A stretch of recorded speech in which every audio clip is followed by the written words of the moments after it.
Konnichiwa, pakusetachi. I'm Puppy Sensei, the puppy girl Japanese teacher VTuber of Irium US. I make Japanese language content to help you level up your abilities. This is a different kind of video. I've had a few people recently tell me that I have such a wide backlog of Japanese lesson videos, grammar drops, words of the day, and playthrough videos that some people who are new to the channel are getting lost. I've always said that my goal is not really to make the most engaging content. It's not to get the most views and clicks, and it's not to be famous. I literally just want to help people learn Japanese. So with that in mind, this video is going to be a bit different. This is going to be a very high-level discussion where I talk about what I do and give you some tips on how you can approach my content in a way that helps you learn Japanese, which is the goal after all. Whether you're a beginner or if you're looking to get back into studying Japanese again after a long break, I really hope that I can offer you something that might help you out, even if only a little bit. This video is intended for brand new students of the Japanese language who are apprehensive about approaching it and just don't feel certain about where or how to start. Consider it a Puppy Sensei refresh roadmap. This video is going to be divided up into 3 sections. 1. What kind of content do I make and how can I help you learn? 2. Advice on how you can efficiently study Japanese. And 3. What you can expect from me, Puppy Sensei, in the future. If you're new here, welcome. As I said at the beginning of the video, I'm Puppy Sensei. You can call me Puppy, or Sensei, or Puppy Sensei, any of those are fine. I'm a professional translator and I have been studying, researching, and teaching the Japanese language for the better part of my life. I hold advanced degrees in Japanese literature and also linguistics, 2 of my most profound passions. I should note here that I'm not someone who thinks that either Japan nor the Japanese language is in any way superior or even exotic. It's just a cool language that I am professionally engaged in, and I love helping others learn something about its sometimes more puzzling aspects. The content I make is generally intended to help inspire you to learn bite-sized lessons in Japanese. I don't harbor any illusions that learning Japanese from me will mean that you are going to become a master of the language. But instead, my hope is that my lessons will help reinforce the studies that you're already doing, help you learn new vocabulary and new grammar, and generally just inspire you to try your hardest to learn more. Currently, I have 3 ongoing projects and I'm looking to expand with 2 more in the near future. Every day, I put out a Japanese word of the day here on YouTube or TikTok or Instagram or Twitter or Blue Sky, really wherever you want to engage with my words of the day, you can usually find them somewhere on the social medias. These shorts introduce you to a new kanji compound every day. I teach you a little bit about the meaning or the cultural relevance, and then I break down the kanji stroke order for you. It may not seem that stroke order is very important, but I assure you that it really is, so you should try your best to emulate the way I write the kanji for your independent studies. Just for fun, every Sunday I put out a word of the week, which is always a word written in katakana. Katakana is a unique writing system in Japanese that is, among other things, used to write words that entered the Japanese language from some other language. Words like computer, which is the Japanese word for computer. Obviously, that comes from English. On Wednesdays, I put out a longer video, usually about 10 to 20 minutes long, which I call my Grammar Drop series. Each of these videos focuses on a single grammar point in the Japanese language. I break down the meaning, show you how to use it, and give you example sentences to demonstrate natural language examples where you're going to see that grammar point being employed. My Grammar Drop series is a really great way to add knowledge of Japanese grammar if you've already had a little bit of exposure, so I really recommend those videos for students who might have already had a little bit of studying done independently. Additionally, I do put out longer form videos in which I explain aspects of the Japanese language to newer students. These videos can range from 30 to 60 minutes on average and are a really great way to start out your journey with the Japanese language. Some of these videos may sometimes feel a little bit redundant, but that's okay. We want to get practice, focus on a daily review, and ensure that we're always building firm foundations on which to build our language learning process. If passive learning isn't really your thing, or if you're ready to take the next steps in your language learning process, I also offer extremely competitive priced private Japanese lessons. Want to learn one-on-one from me? Reach out anytime. You can find my website at puppysensei.com and message me to set up a time when we can start working on getting you to your language goals. I really believe that this is a really great way to take this to the next step. And I make these lessons really just as affordable as I can and still kind of live and survive. So I think it's evident that I really care about helping you reach your goals, helping you learn, and doing everything that I can to build a good system from which you can learn, right? I spend a lot of time planning these lessons and spending time with people that I really love teaching. So I would love to teach you as well. Okay. How should I go about studying Japanese on my own? Whether you're taking lessons from me, or you're taking lessons at maybe the college level, or you're just watching my videos, or whatever it is, if you want to do more and you want to study independently, you know that I'm not a fan of giving homework, but I think that the question of how you should study by yourself is a really great one, and it's something that I'm going to talk about at length in an upcoming video.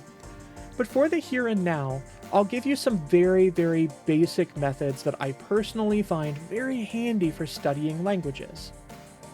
I'm not a polyglot, but I've done a lot of classroom study and I've taken a boatload of language courses.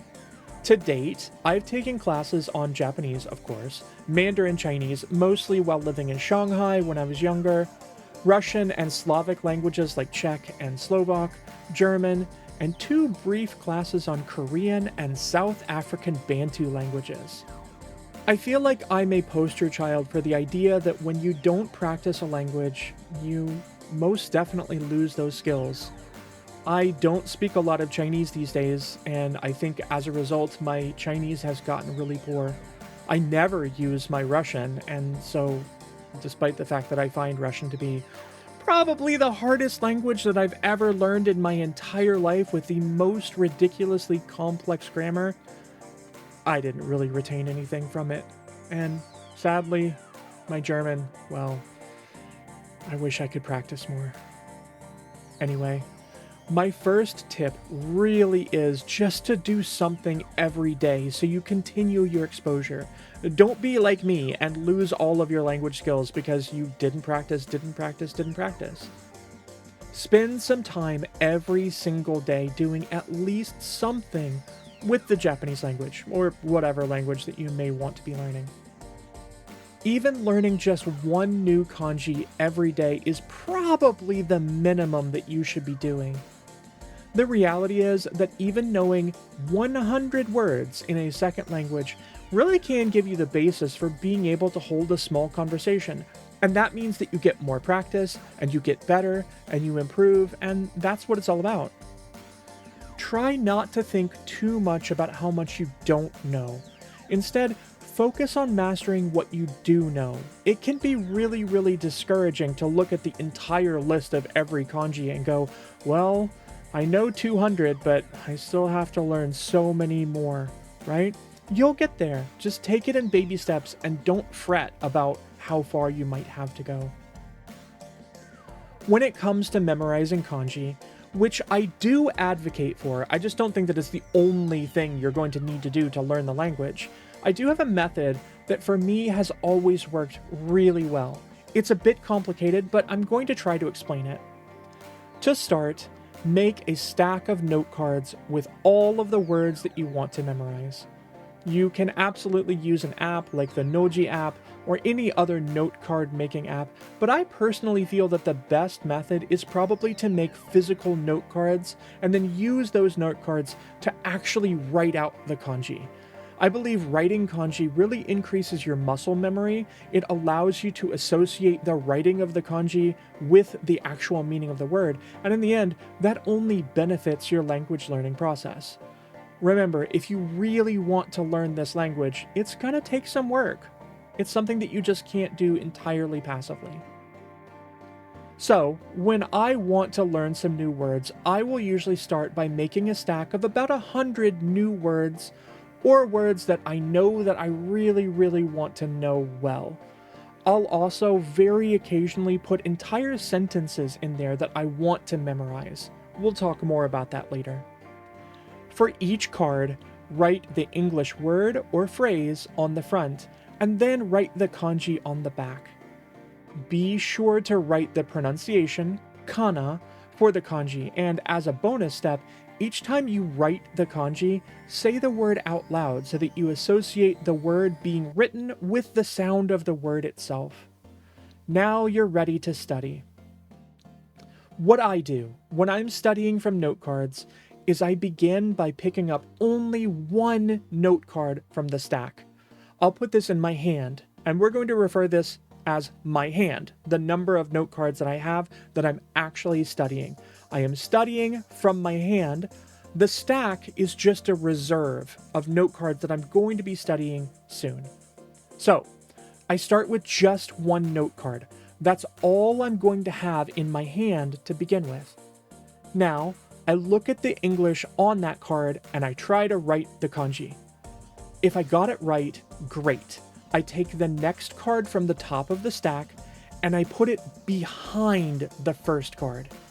Now, in my hand, I have one card on top that I know because I just wrote it, and then I have one card behind that that I might not know because it's new to my hand. Now, I write that top card again. I should get it right? I just wrote it, but this helps to reinforce my learning. Okay, good. I got it right, and now I will take that card that I just wrote twice, and I put it at the back of the other card in my hand. So now my hand has one new card at the top, one old card at the back. And then immediately I add another card to the back of my hand from the stack. So now my hand has a new card in the front, an old card in the middle, and another new card in the back. Now I'm looking at the new card and maybe I don't know the word from the card. Maybe I look at this card that I just recently added to my hand and I go, well, I haven't studied that one, so I don't know how to write it. I may try to write it, but look, I got it wrong because I didn't know it very well, and that's okay. When I get a card wrong, I immediately take that card that I got wrong and I put it at the back of my hand. And then I take the next card, the card that would now be in the front of my hand, and I put that on top of the stack, right? Now it just so happens that that's the card that I had just gotten right twice, and now it's on top of the stack, which means that when I continue studying the cards in my hand, I'm not going to have the card in my hand that I already knew, right? Okay. So now I have two cards in my hand. One is brand new, and one I just got wrong. This is the basic process. If you get it right, put it at the back of your hand and draw a new card. If you get it wrong, put it at the back of your hand and put the next card on top of the stack. Why? Why this very complex, a little bit convoluted process? Well, what you're doing is you're making a smaller hand out of cards when you continually get things wrong. That means that you're seeing over and over and over the more difficult cards for you. And when you get a card right, you're making your hand bigger and bigger. The more cards you get right, the bigger the hand gets. That means that you're seeing new cards more and more frequently. Get things right, make things harder for you. Get things wrong, make things easier for you so that you can continue to review the things that you have gotten wrong before. This way, you're continually practicing the skills, vocab, and vocabulary that you need to reinforce for yourself while still getting helpful reminders of words before they disappear from your mind. That process may not work for you, but it certainly has always worked for me. So, what actually should you be studying? As a linguist, it is my belief that it's way more important to be able to understand language within the boundaries of its own context. To this end, I like to study natural language examples, actual sentences spoken by actual people. Find quotes from newspaper articles in Japanese. Find passages from books. Even take things that you've heard spoken in anime, or things that you've heard spoken in actual conversations that you've had with real people. Don't just focus on understanding words individually. Yes, learning kanji is important. Yes, learning new vocab is important. But words are ultimately worthless if you don't know how to use them. So try memorizing short sentences that contain the words that you want to learn. Yes, it's going to take you longer to memorize those, but think about your results. Even my content is only so helpful. I love my Words of the Day series, but let me break this down for you. Let's say that you learned the word kami. Here's kami. Kami means God or gods. Okay, great, you learned that. Now you know one word. You have this one word, but can you really use it? Knowing the word kami doesn't really get you all that much closer to being able to know the various environments in which you might see it. So what I will do is I'll search for sentences that contain the word kami. And maybe I come across this sentence. Yama no kami to kawa no kami ga oi desu. Yama no kami to kawa no kami ga oi desu. That means there are many gods of the mountains and rivers, or there are many mountain gods and there are many river gods. Think about how much more you learn by memorizing this sentence than you do just by memorizing the word kami. By memorizing this sentence, you now know the word for mountain, the word for gods, the word for rivers, an adjective meaning plenty or lots of, and you get to see how to use the particle no to modify nouns, how to use the particle to link nouns together, how to use the particle ga to talk about the subject of your sentence, and how to use the copula des to talk about something being or existing. If you put just that on one note card, you're saving yourself a lot of work in the end because you're memorizing huge bulks of information and you get to see the word employed in a sentence. Although I will admit, it's not so easy to memorize an entire sentence compared to memorizing a single word. In the end, it's really beneficial for your learning process. Again, does this work for everyone?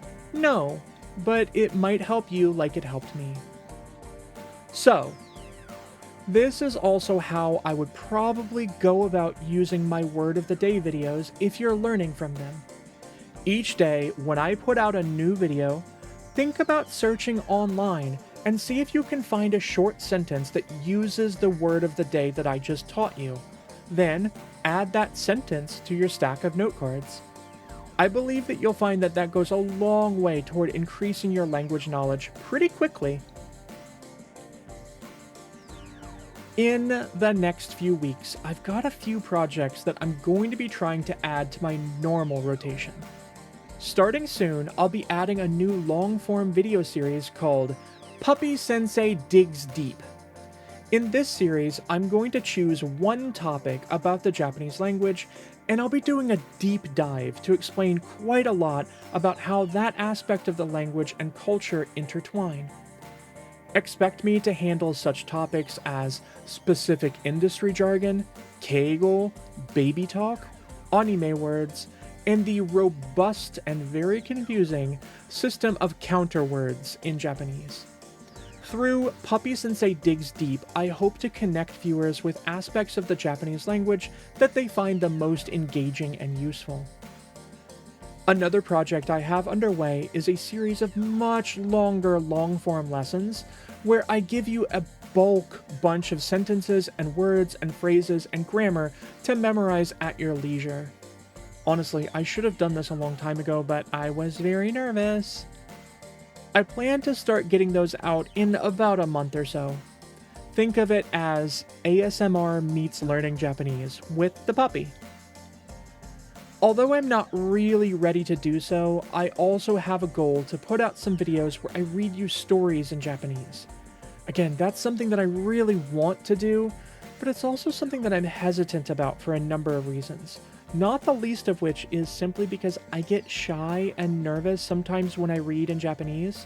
Remember, I might be a teacher, but I'm not perfect. I don't know everything, and I feel self-doubt just like everyone else.